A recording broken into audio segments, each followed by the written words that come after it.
پیامبر صلی الله علیه و سلم یک هفته قبل از مرگش یک غلامی را نزد ما جای زنی گفت، یک غلام بسیار نزدیک بود به پیامبر، غلام آزاد شده بود که گفت نزد من فیروز کنین. فیروز کردن گفت مرا به قبرستان البقیه را بر گفت.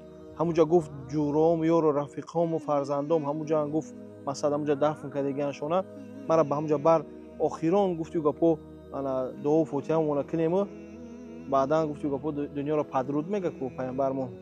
به همین خاطر علی غلام آورده، غلام استا گرفتش برد به مدینه، در بدی البقیه قبرستان در مدینه قرار داره این قبرستان.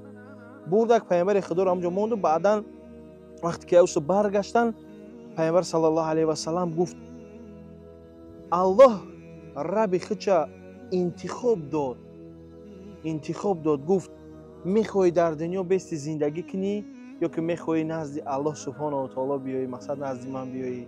گفت این رب وقتی که فهمید، این غلام وقتی که فهمید این سخنه، گفت پدر و مادرم فدای تو بود یا رسول الله، بگو که میستی در همین دنیا، چیزی که بگوی ما میکنم برای تو ماده درگاری مقصد دنیا رو پدرود نگونه را. گفت که پیامبر الله صلی الله علیه و سلم چی گفت؟ گفت نه، گفت وقتی اومده که گفت ما باید دنیا رو پدرود بگم نزد الله هم برام. گفت به همین خاطر برادر عزیز پیامبر خدا صلی الله علیه و سلم ده اختیار بود که دنیا را انتخاب میکنی میستی یا که پدرود میگوی نزد من میای. ای حبیبم، حبیب خدا چی را ببرکت؟ نزد الله سبحانه و تعالی را. خدای مهربان هممون نگهبان باشه. ویدیو را پدیدید سکنین ان شاء الله ثواب دقوشین.